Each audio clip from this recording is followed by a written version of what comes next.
Hello friends, आज की इस वीडियो में हम पोस्ट ऑफिस की एफडी स्कीम के बारे में जानेंगे। मैं हूं मेघराज और स्वागत करता हूं आपका मेघराज फॉर यू परिवार में। फ्रेंड्स, अगर आप भी पोस्ट ऑफिस में एफडी कराना चाहते हैं या आपके मन में पोस्ट ऑफिस में एफडी कराने का विचार है तो यह वीडियो आपके लिए बहुत ही महत्वपूर्ण है। इस वीडियो को शुरू से अंत तक देखिए, क्योंकि इस वीडियो में मैं आपको बताने वाला हूं पोस्ट ऑफिस की एफडी के बारे में पूरी जानकारी।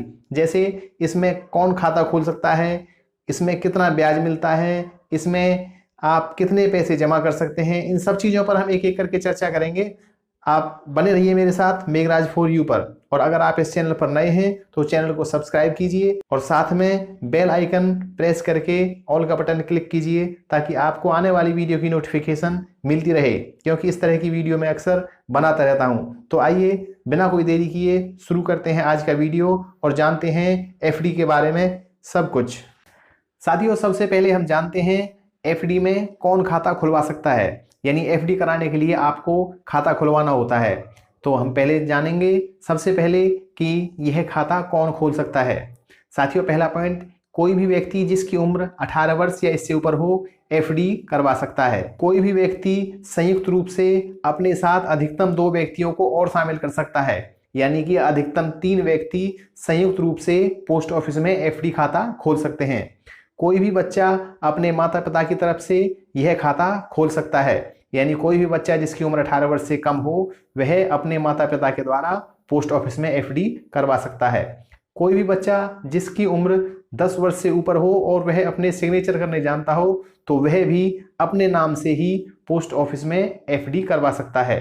साथियों, एक बात ध्यान देने की यहाँ पर यह भी है कि आप पोस्ट ऑफिस में कितने भी एफडी के अकाउंट खुलवा सकते हैं, यानी अकाउंट खुलवाने की कोई सीमा नहीं है। साथियों, अब हम जानेंगे पोस्ट ऑफिस में इस एफडी में जमा कैसे करने होते हैं।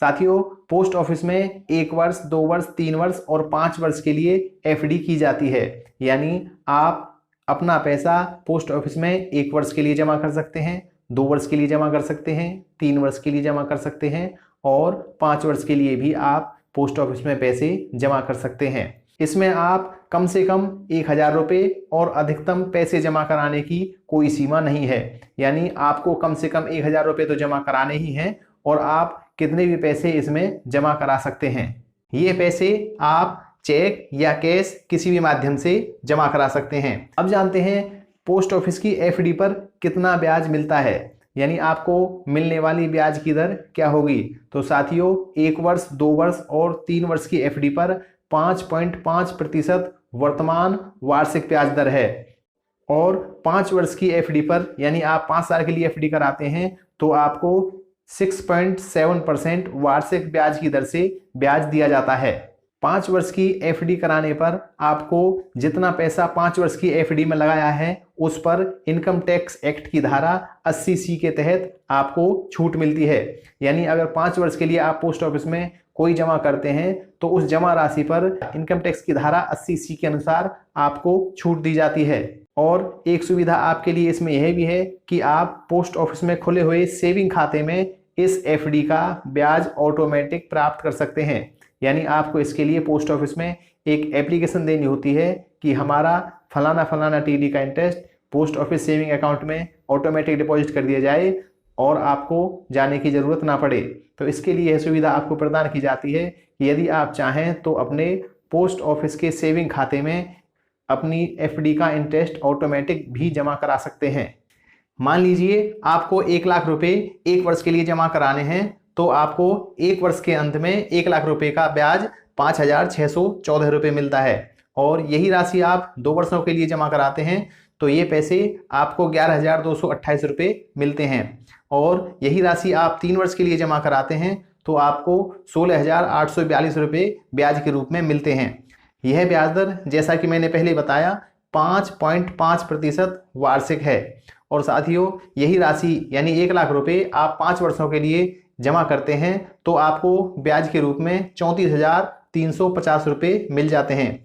यानी हर वर्ष 6,870 रुपये ब्याज के रूप में 5 वर्ष की एफडी पर मिलते हैं। यह राशि आपको हर वर्ष या तो पोस्ट ऑफिस जाकर लेनी होती है या फिर आपके पोस्ट ऑफिस सेविंग के अकाउंट में ऑटोमेटिक जमा हो जाती है।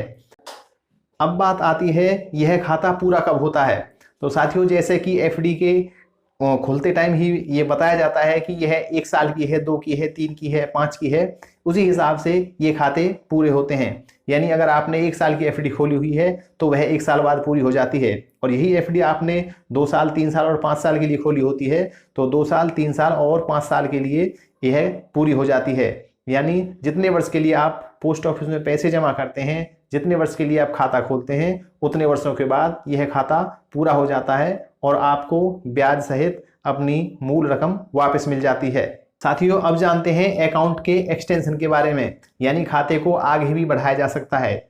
अगर आप चाहें और आपको पैसों की आवश्यकता नहीं है और आप चाहते हैं कि इसी दर पर हमारा एफडी का पैसा दोबारा से जमा कर दिया जाए, तो यह सुविधा आपको पोस्ट ऑफिस की एफडी में मिलती है। यानी अगर आपने 1 वर्ष के लिए एफडी कराई हुई है तो उसको और आगे 1 वर्ष के लिए बढ़ाया जा सकता है। इसी तरह 2, 3 और 5 वर्ष की एफडी पर भी ये बात लागू है, और आपको उस पर मिलने वाला ब्याज जो आपका पुराना ब्याज है उसी दर से आपको आगे भी ब्याज मिलता रहता है।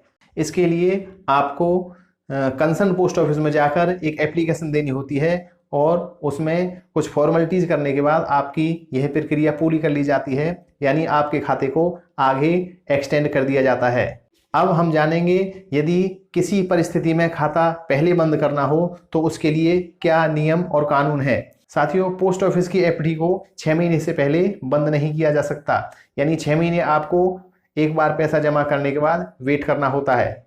जिन खातों को, जिस एफडी को हम समय से पहले बंद कराते हैं, यानी 6 महीने के बाद बंद कराते हैं, तो उस पर मिलने वाला ब्याज दर पोस्ट ऑफिस की सेविंग बैंक की ब्याज दर के बराबर होता है। यानी आपको एफडी का ब्याज ना दे करके पोस्ट ऑफिस आपको सेविंग बैंक का ब्याज देता है यदि आप खाते को समय से पहले बंद कराते हैं। तो यदि आपने 2, 3 और 5 वर्ष की एफडी खोली हुई है और आप उसको 6 महीने के बाद बंद कराना चाहते हैं तो उस पर मिलने वाला ब्याज दर सेविंग बैंक ब्याज दर होगा। यदि आप 2 वर्ष की एफडी को, 3 वर्ष या 5 वर्ष की एफडी को 1 वर्ष पूरा होने के बाद बंद कराते हैं तो आपको 1 वर्ष के लिए तो एफडी की दर से ब्याज मिलेगा, लेकिन बाकी बचे महीनों के लिए आपको सेविंग बैंक का ब्याज दिया जाता है। यानी पूरे वर्ष के लिए आपको एफडी का ब्याज मिलेगा और जो बाकी बचा हुआ समय है उसके लिए आपको सेविंग बैंक का ब्याज दिया जाता है।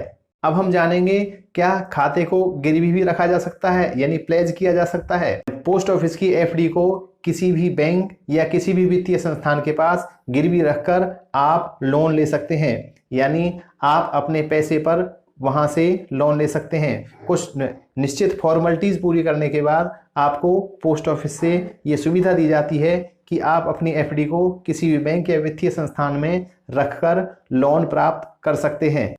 अब जानते हैं नॉमिनेशन के बारे में। पोस्ट ऑफिस एफडी ही नहीं बल्कि सभी खातों में नॉमिनेशन की सुविधा देता है, यानी किसी कारणवश असमय किसी खातेदार की मृत्यु हो जाती है तो उस स्थिति में नॉमिनेशन को पूरा पैसा ब्याज सहित दे दिया जाता है। फ्रेंड्स, अब बात आती है ये एफडी हम कहां से करा सकते हैं और इसके लिए हमें कौन कौन से डॉक्यूमेंट्स की जरूरत पड़ती है।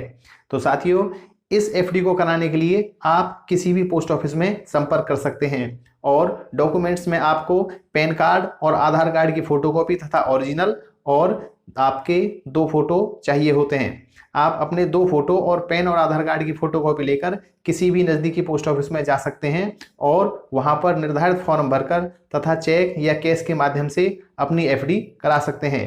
अगर आप कैश के माध्यम से एफडी कराना चाहते हैं तो पोस्टल स्टाफ आपको या तो उसी दिन या फिर अगले दिन पासबुक के रूप में आपको एफडी करके दे देते हैं। यदि आप यही एफडी चेक के माध्यम से कराते हैं तो आपको 3 से 4 दिन का समय लग सकता है और चेक क्लियर होने के बाद ही आपको एफडी की पासबुक दे दी जाती है। फ्रेंड्स, उम्मीद है आपको पोस्ट ऑफिस की एफडी के बारे में सारी चीजें क्लियर हो गई होंगी। अगर फिर भी किसी पॉइंट में आपको कोई डाउट रह जाता है तो आप कमेंट बॉक्स में लिखकर मुझसे पूछ सकते हैं। मैं आपके प्रश्नों का, क्वेरी का जवाब जरूर दूंगा। अगर यह वीडियो आपको अच्छी लगी हो तो इसे अपने सगे संबंधियों और मित्रों के साथ जरूर शेयर करें। इस वीडियो को लाइक करें और आप इस चैनल पर नए हैं तो इस चैनल को सब्सक्राइब करें ताकि आपको आने वाली वीडियो की नोटिफिकेशन मिलती रहे। आज की वीडियो में बस इतना ही। अगले किसी वीडियो में आपसे फिर से मुलाकात होगी किसी नए टॉपिक के साथ। तब तक के लिए दीजिए मुझे इजाजत। जय हिंद, जय भारत।